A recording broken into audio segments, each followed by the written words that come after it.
Today, something about just life. SubhanAllah, Allah says, حَسِبَ الَّذِينَ فِي قُلُوبِهِم مَرَضٌ أَلَّنْ يُخْرِجَ اللَّهُ أَضْغَانَهُم. Or is it the case that the people who have some disease in their heart, have they assumed that Allah will not bring out their hatred and their spite and their resentment? The word adghan comes from daghan or dighan in Arabic, which linguists would argue means al-haqad wal-baghda wal-adawa, which resentment, ill feeling, you know, spite towards somebody. And Allah is saying in this ayah that people that have these kinds of sentiments, they tend to hide them. Like somebody meets you with a smile and they say salam to you and they give you a hug and they ask how you're doing, but yet they're harboring inside them these ill feelings towards you. They have this grudge against you. They're holding something you said for a long time and they don't tell you that, and that you'll never get an idea. You won't have a clue that they're holding this against you, right? And as a matter of fact, it comes out in other people's gatherings, and when they're among their other friends or whatever, they'll talk about you and they'll say things about you, but when they meet you, it's all good. You know, it's just, they're just going to pretend everything is just fine. And Allah calls them out on this. And first of all, He describes this as a disease of their hearts.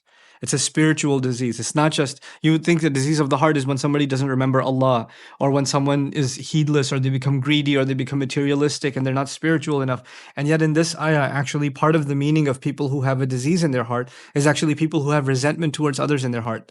People who are harboring ill feeling towards other in their heart. SubhanAllah. That's a spiritual disease. And then, not only is that a disease, do they really think they're going to be able to hide it? Allah will be the one. أَلَّنْ يُخْرِجَ اللَّهُ أَضْغَانَهُم. Allah will bring out all forms of their resentments in one way or the other. Though it doesn't matter how much they try to hide it and how much they try to, conceal it because of some agenda or some advantage they want to take, or they don't think it's it's going to be best for them to let people know how they truly feel. And yet Allah will actually bring it out. You don't have to bring it out and somebody else doesn't have to expose it. It will be Allah Himself who will present the opportunity. He'll create the circumstance where their grudge and their resentment and their spite is going to make its way to the surface. You're going to see it for what it is. SubhanAllah. Allah will create those situations. Now, this is not just about some people. Like, as you're watching this, you're like, I can think of someone who's holding these grudges and Allah will bring it out one day. Well, Allah hasn't brought it out, which means you shouldn't be making assumptions, But this is about you and me, ourselves. Something I learned in life that actually was inspired by this ayah, a policy. Sometimes you have friends and they say things and it hurts your feelings and you don't say anything back. You just kind of hold it in and it doesn't let you go. A long time goes by and you still hold on to what they said, and it does put a crack in your relationship with that friend or with that whoever, that relative, but you don't bring it up to them. I have a policy that I'd even like to recommend when it comes to this stuff. You shouldn't hold back. You should actually be loving and transparent and honest in the relationships that you have in life. If somebody did say something that hurt your feelings and you've been harboring it for a long time, don't let it turn into a disease inside your heart. Just let them know, look, you said this, it really hurt my feelings. I've been holding it, but I don't know if I should hold it anymore. I really wanted to let you know.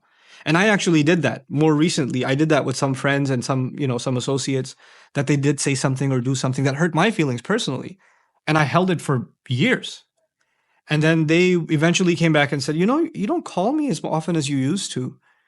And before I would have said something like, oh, busy, this, that. But actually I decided, you know what? Yeah, you're right. I don't call you because of this one thing that really hurt me. And I just felt like I shouldn't call you as much. You want to talk about it? Yeah, let's talk about it. And we'd have a 30, 40-minute chat. And things would get resolved, and actually our relationship would become better than it ever had been before. Just because you came clean. Just because you didn't let it inside. That's not patience. That's not you being righteous. It's just you allowing for some sickness in your heart to get bigger and bigger and bigger. We're not angels. We don't forget this stuff. We have to resolve it. It's okay. It's okay when people resolve things with each other. And we have to find healthy ways of doing that. May Allah make us courageous enough to have openness in our relationships, in our communication, without being offensive. And may Allah Azza wa Jal keep us from those who harbor these kinds of ill feelings until Allah Himself brings them out. Barakallahu li wa lakum. Wassalamu alaikum wa rahmatullahi wa barakatuh.